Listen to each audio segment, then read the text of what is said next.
Welcome back to another episode of the Lender Podcast. This week we're talking about something a little different than usual.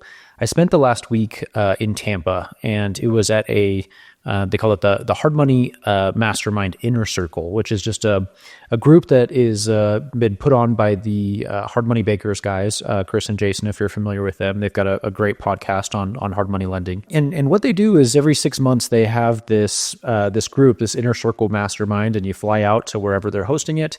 And it's a 2 to 3 day-ish event, and you basically sit in the room and you just geek out on everything private and hard money lending. And so this was my first time going ever, and I gotta say it was an incredible experience. So I wanted to kind of talk about the format, everything that I learned, some of the key takeaways, and hopefully I can compile it down into the digestible snippet that you guys can take, because I took about 4 or 5 different pages of notes. So the way it worked, this one was in Tampa, and I live in Idaho, and so it was a good distance away for me. So I don't know what it is, but I'm not like big on traveling. I feel like when I fly, it kind of takes me like a day or so to kind of just like, I don't know if it's the pressure or what it is, but I just kind of feel off for a little bit. So anyway, I left on Monday, but the event didn't start until Wednesday. And so I left Idaho here on Monday, flew all day Monday, got in around pretty late. It was around 1:30 in the morning by the time I actually got to my hotel and got to sleep, just with some delays that we had due to weather with the flight, and then the Uber and picking up bags and anyway. So didn't really get in until around 2 a.m. on Tuesday morning early. And then I have a friend who actually lived in Tampa, and so we spent Tuesday, we did a day of golf. And so that was pretty nice to just kind of have a chill, relaxing day before we met up with everybody for the conference. And so that was good. So Wednesday, the meetup didn't really begin until about Thursday, and Wednesday was a golf day. So I had 2 back-to-back days of 18 holes of golf, which is a dream come true.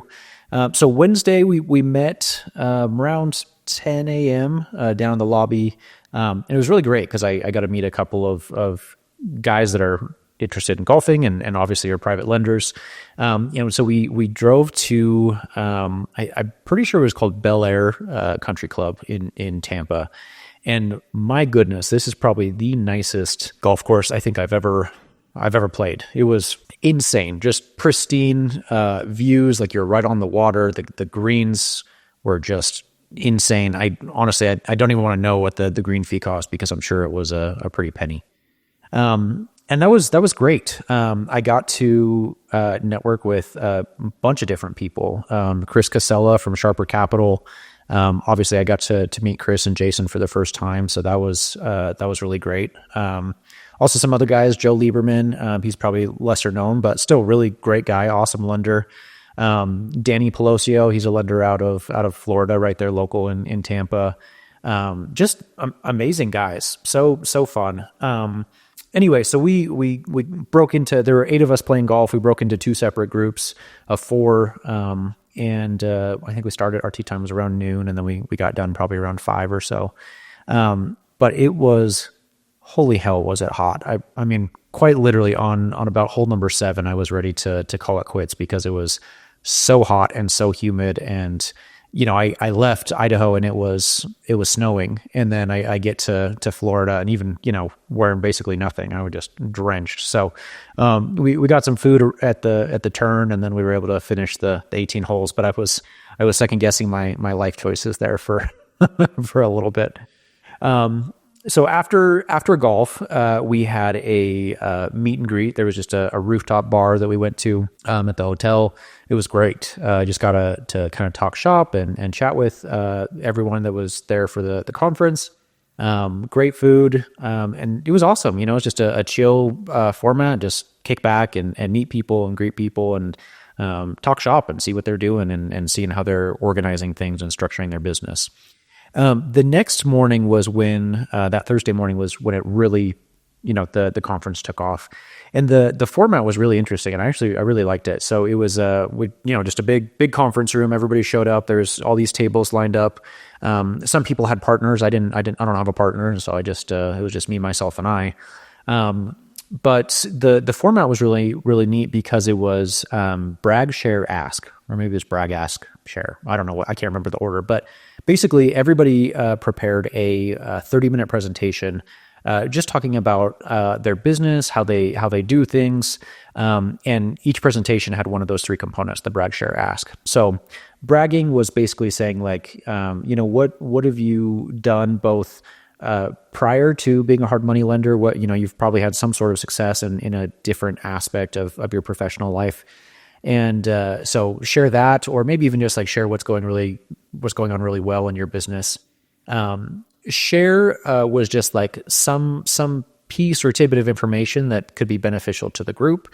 And then ask was obviously asking, for advice or tips or tricks or something on a specific component of your business that is either not going well or you want to improve or whatever it is. So really, really interesting hearing from everybody and the way that they all run their business. I think there were probably around 30 of us total. So that was the format, with the exception of Chris and Jason. They went a little bit longer. They took about an hour to an hour and a half. And Jason talked about the kind of the front end operations of how to onboard people and vet the loans and things like that. And then the next day on Friday, Chris did his presentation talking about the back end side of things, like managing investor capital and handling defaults and ways to kind of mitigate those and just make sure that everything goes as smoothly as possible when you can in a default situation. So that was the format. And like I said, I probably took 4 or 5 different pages of notes, but I wanted to briefly go through kind of the 10 key takeaways that I took just from listening to other people. So first and foremost, I've got a list here. I learned about something called SFR Analytics, and what this is it's a data company, and it's fairly pricey. It's anywhere from $500 to $1,000 a month, but basically they have data regarding loans that have closed in your market.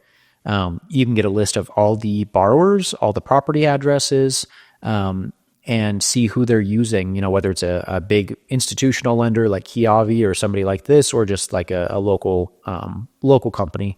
And it's great because you can look up these borrowers and then start to market to them. So if they're using a Kiavi or another institutional lender and they're not really pleased with the service, or it takes 45 days to close a loan, you can reach out to these people and say, hey, I'm a local hard money lender. These are our terms, these are our rates, this is how we do things, we can close fast.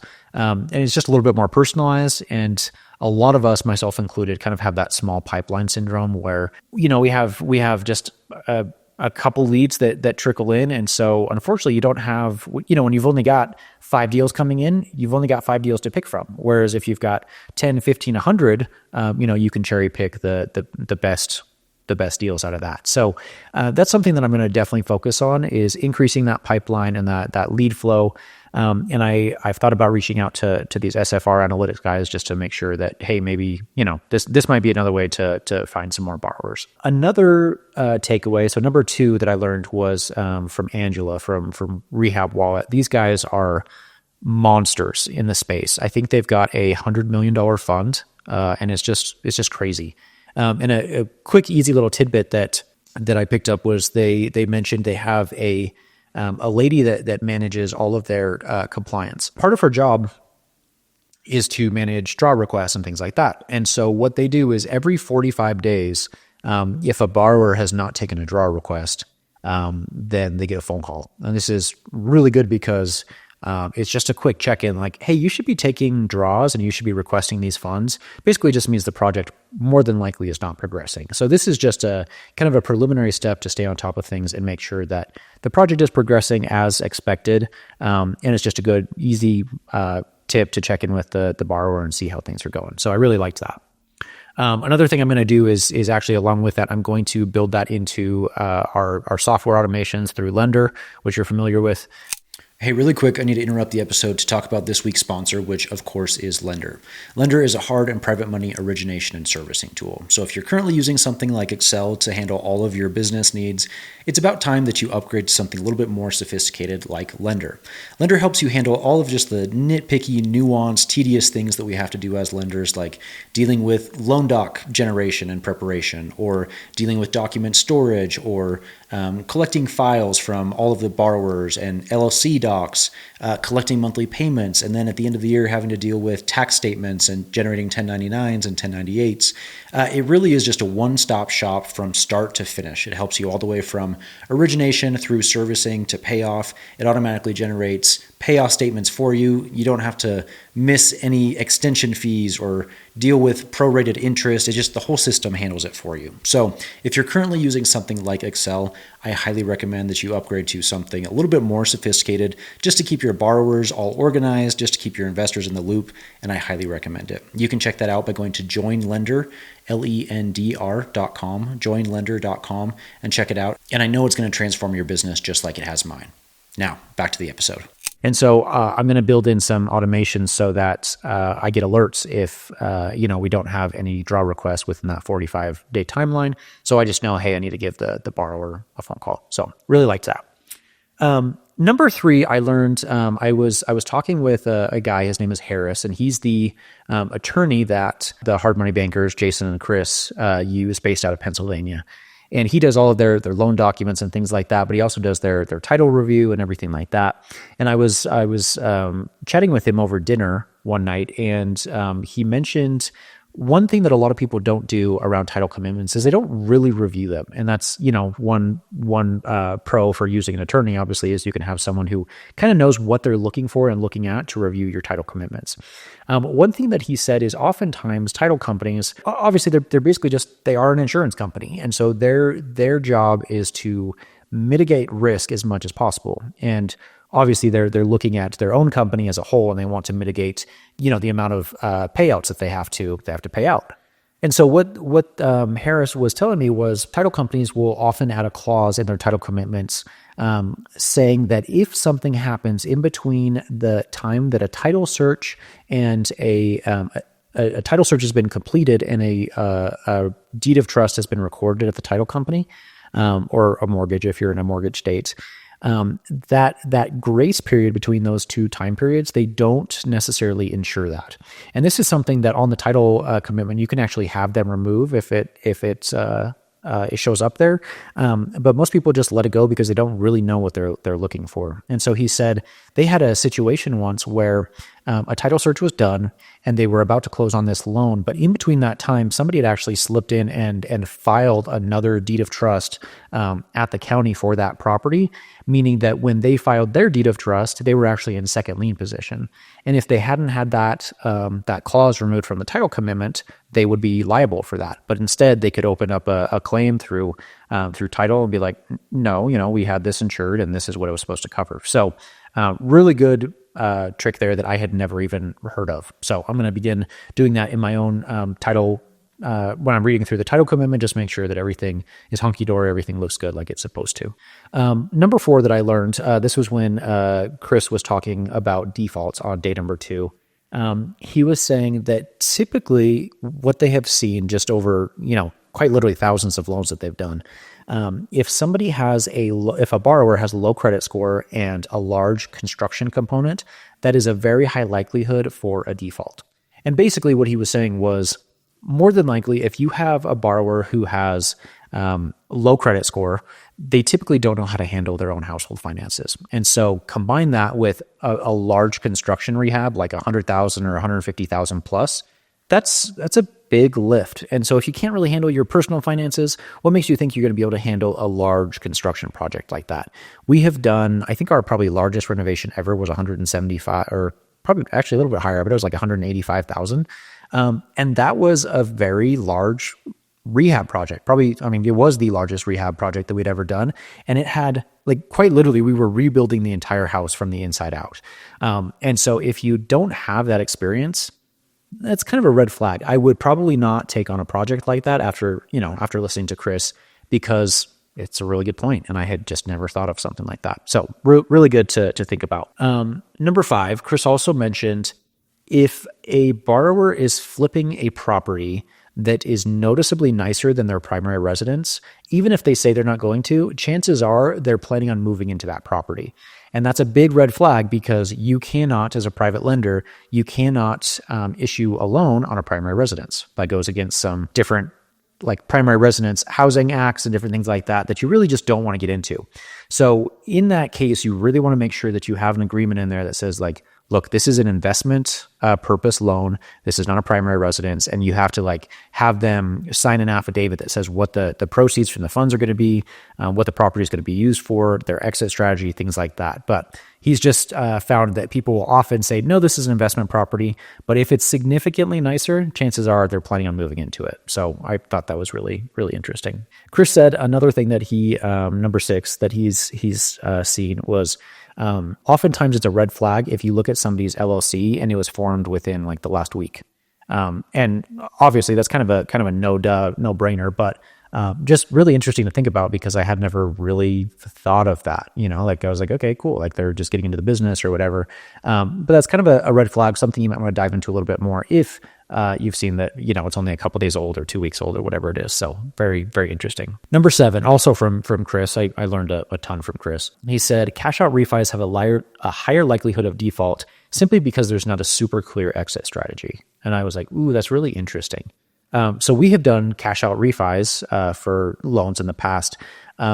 But he's right. The few defaults that we have had were on cash out refis because there really isn't a clear exit strategy. Most people are like, well, we're going to sell or do this or that. But, you start coming up on a year loan term and there still really isn't a good way to exit this. So I'm going to kind of incorporate that into our business a little bit more and just think about how do I want to mitigate this? I'm not entirely sure what that looks like yet, but I'm going to actively start thinking about that.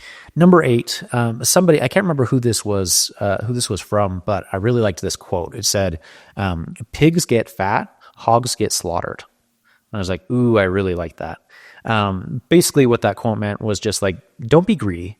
In this business, it's really easy to just see borrowers as like these just dollar signs, just a points machine.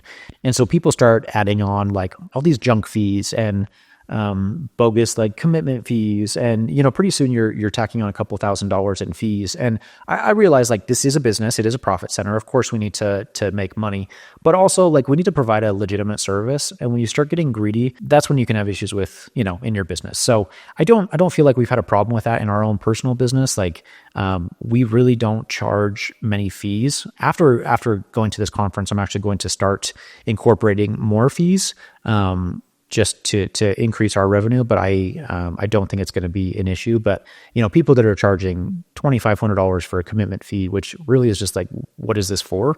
Stuff like that I want to stay away from. So just a really good reminder. Number 9, this was a question that I actually asked. In the past, I had heard about people at the closing table, they'll have their borrower sign a quitclaim deed and they'll just hang on to it as kind of like an insurance policy. And so that in the event that the borrower does defaults or whatever, you can just take that signed quitclaim deed and then just go and record it at the county recorder's office.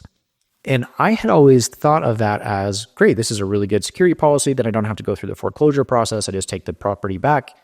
And the attorney that was there, Harris, he kind of spoke up about this. And he's like, in his experience, what he has seen is that more than likely, this is not going to hold up in court. That is going to be very difficult to defend because essentially he said the foreclosure process is there for a reason. The foreclosure process allows people to go through the steps to, if they want to make sure that they can hang on to the property. And he said, you have to think like people have real capital invested in these projects.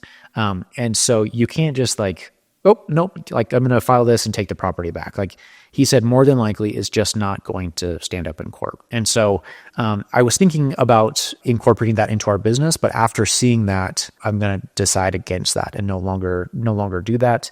Unless, like he said, it's just like something that kind of tells the borrower like, hey, I've got this piece of paper. And it's just, again, like an additional insurance policy. I don't know, still toying with the idea, but it was really good to hear from Harris that that's probably not going to work. And then 10, last but not least, kind of the big takeaway that I got was NSF charges. NSF is an ACH code for non-sufficient funds. So Jason and Chris, they were saying every single month they get NSF kickbacks. So, they submit payments from or request payments from borrowers. They submit their notcher file. They start pulling these ACHs. And then, undoubtedly they'll at least get a couple NSF. So somebody doesn't have enough capital in their bank account to be able to cover these payments. And so what they started to do is now just, again, another profit center. They just start charging a $100 fee for every NSF that they get. And again, I don't think that's egregious, but I think it's enough to incentivize your borrowers. Hey, let's maybe make sure that we have money in there to cover these payments that we've committed to.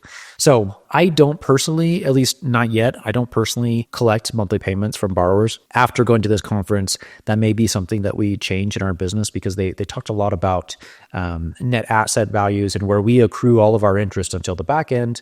You slowly chip away at that equity that you have in the property, and pretty soon you can get your margins to be really slim. So all good things that I learned, and hopefully that's beneficial to you as the listener. Obviously, I've got pages and pages of notes of different things that I learned, but these are kind of the key takeaways.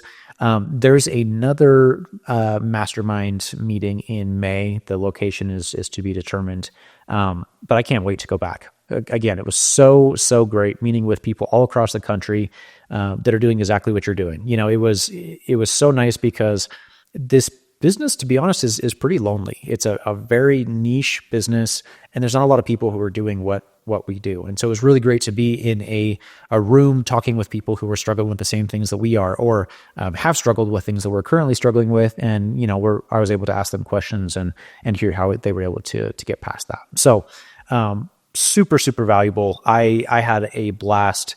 It was a long week. It was a taxing week, but I learned so much and made some incredible friendships. So, hopefully, like I said, hopefully that's beneficial to you as a listener. Hopefully you've taken away a couple of these things, same things that I've learned. And the next time I go out and do this in May, I'll do another recap episode because it was really super beneficial. So, again, hopefully that was helpful. And then, until next week, thanks for listening.